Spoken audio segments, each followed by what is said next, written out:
Kalau sobat adalah bekas pelanggan pay TV zaman dulu, ngaku deh, mending bahas di sini aja yuk.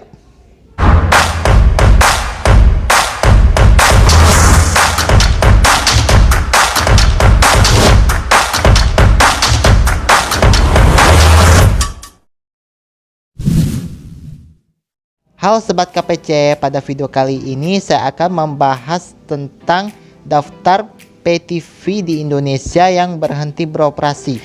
Ini khusus buat sobat yang bekas pelanggan pay TV zaman dulu ya. Jauhin yang halu, mending nostalgia aja di sini. Oke, langsung saja kita di nomor 1.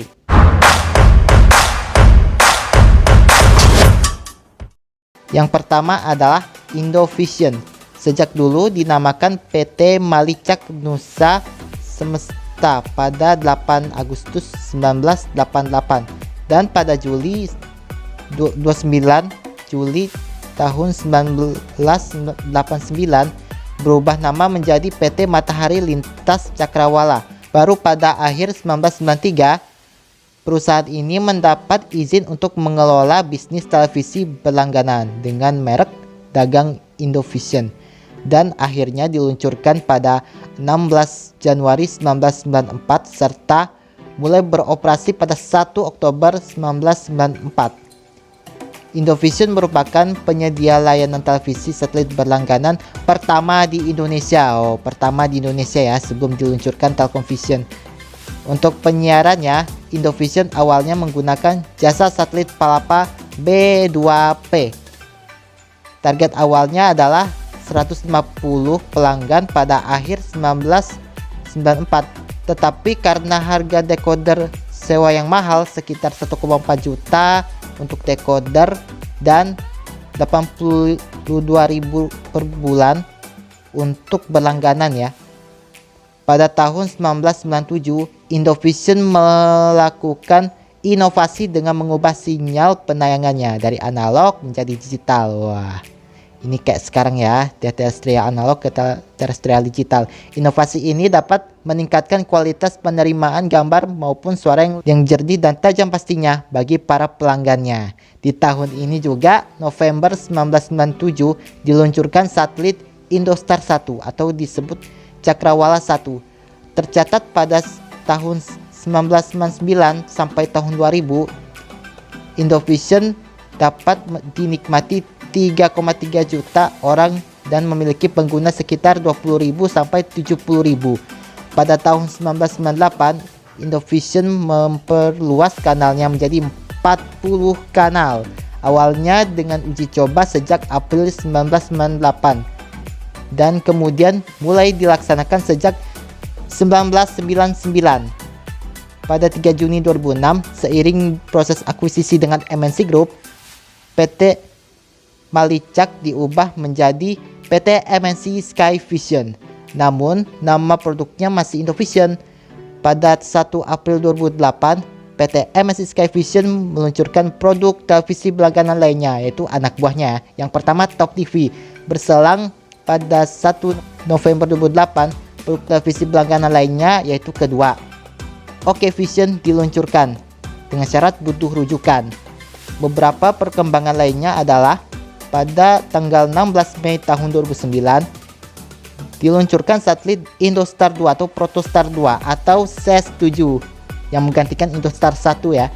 Satelit ini memiliki 32 transponder yang seperti ini ya, termasuk 10 transponder aktif dan 3 transponder cadangan yang berfungsi sebagai penguat gelombang frekuensi S-band. Kemudian perlahan-lahan dikenalkan sebagai saluran high definition atau disingkat HD yang awalnya hanya ada 2. Namun saat ini sudah terdapat sekitar 20 kanal HD. Pada tahun 2014, Indovision meluncurkan aplikasi TV Anywhere-nya untuk bisa ditonton di mana saja dan kapan saja ya, yang bernama Indovision Anywhere yang sekarang Vision Plus. Tapi harus memiliki syarat untuk perangkatnya. Tapi sejak eranya Movie Bay bisa di semua perangkat. Cukup dengan login dan connect ID pelanggan di semua device ya. Pada tahun 2016, saham Global Mediacom di MNC Sky Vision kemudian dialihkan kepada anak usahanya PT Sky Vision Network yang kita kenal MNC Vision Network ya, yang sekarang. Kemudian mulai 12 Desember 2017, kemudian Indovision dan Top TV ditambah juga Okevision yang dikelola oleh perusahaan afiliasi bernama PT Nusantara Vision berganti resmi ya menjadi MNC Vision.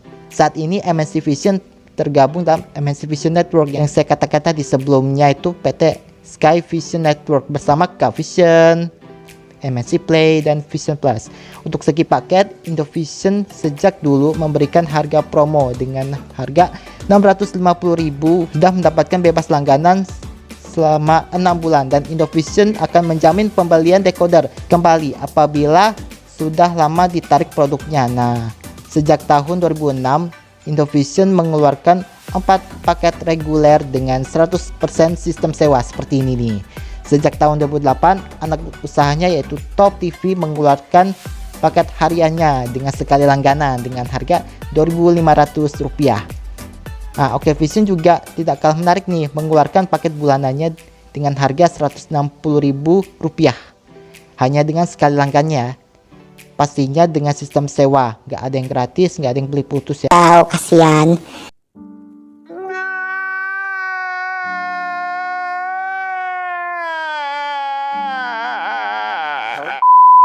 Pada tahun 2016, Indovision mengeluarkan paket yang sistemnya pinjam alat. Nah, jadi sobat nggak perlu beli sewa lagi, tinggal pinjam aja alatnya, dah bisa nonton deh dengan paket termurahnya dengan nama paket Prime dengan harga Rp50.000 per bulan, dimana paket tersebut terdapat TV nasional dan internasional terlengkap serta channel in-house-nya.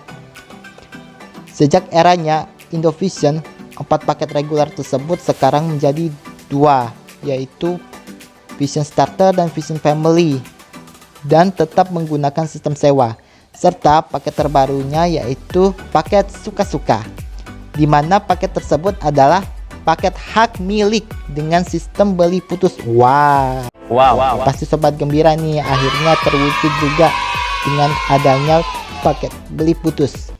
Oh my god. Wow. Oke, kita lanjut di nomor 2.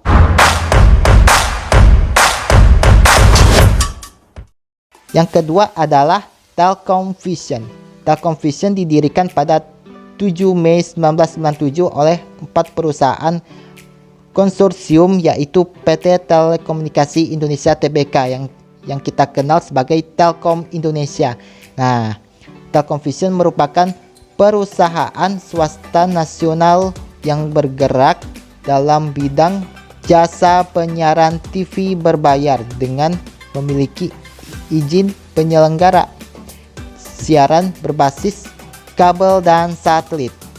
Untuk layanan berbasis kabel, cakupan telah tersebar di beberapa kota di Indonesia seperti Jakarta, Bandung, Surabaya, Denpasar, dan beberapa kota besar lainnya. Yang berbasis satelit atau DTH atau kepanjangannya Direct to Home, cakupan mencapai siaran menyeluruh wilayah Indonesia yang termasuk dalam jaringan satelit Telkom 1. Pasti yang sobat tahu, sistem satelit yang dipakai oleh Telkom Vision menggunakan parabola mini berukuran 125 cm seperti ini ya, panjang banget, dan menggunakan LNB C-band dengan bantuan CSR pemirsa kalau untuk di parabola mini, tapi menggunakan jalur S-band juga. Wah, sama seperti, jangan heran ya, LNB C-band pakai jalur S-band. Telkom Vision dalam perkembangan bisnisnya meluncurkan produk unggulannya yaitu Yes TV pada tahun 2009. Yes TV merupakan TV berbayar dengan 2 metode pembayaran, yakni layanan prabayar dengan sistem voucher dan layanan dengan sistem abonemen atau berbayar bulanan atau istilah pasca bayar. Sistem prabayar tersebut memungkinkan pelanggan memiliki keleluasan menikmati tayangan berlangganan sesuai dengan pilihan dan harga tanpa harus membayar bulanan atau istilah bebas iuran. Bagi pelanggan yang memilih untuk berlangganan dengan sistem abonemen, dapat memilih berbagai paket basic dan paket a la carte dengan pilihan channel menarik. Nah, istilahnya itu biasanya untuk orang kaya ya.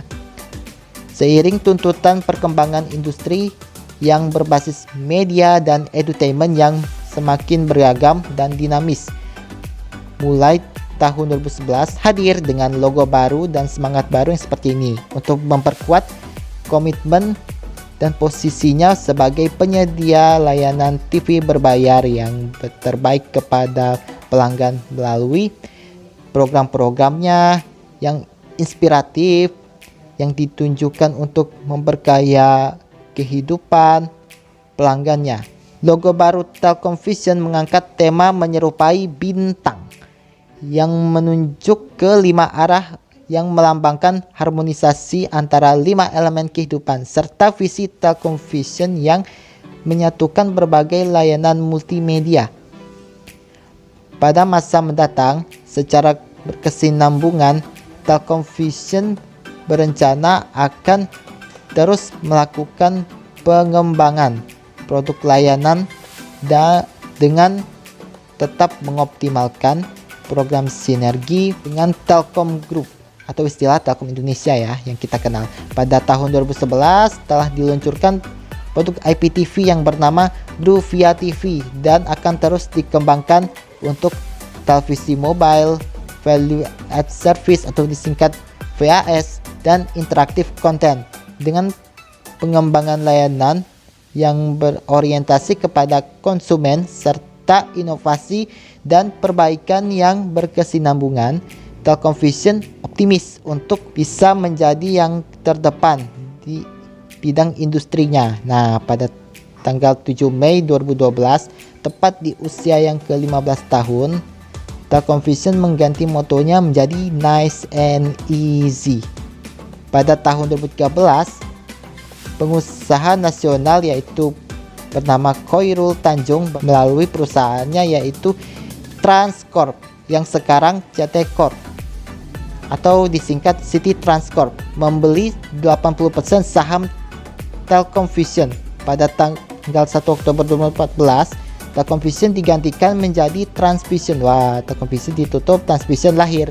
Nah, setelah sahamnya sepenuhnya dimiliki oleh Transcorp dan mengganti motonya menjadi transformasi hiburan keluarga. Nah, untuk segi paketnya, Telkom Vision mengeluarkan paket prabayar dan pasca bayarnya yang seperti ini nih.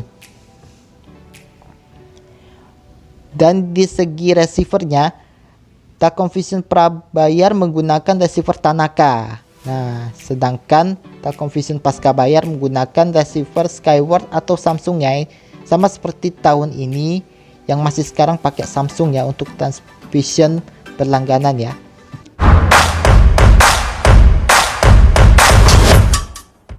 Oke, itu saja guys untuk part satunya. Semoga bermanfaat dan menambah wawasan ya. Jadi silakan like dan share video ini dan jangan lupa subscribe channel YouTube ini supaya tetap eksis. Nah, jika sobat memiliki pengalaman tentang TV berlangganan tersebut, silakan tulis di kolom komen ya. Oke, next video kita akan membahas di part 2. Oke, so jangan lupa stay tune.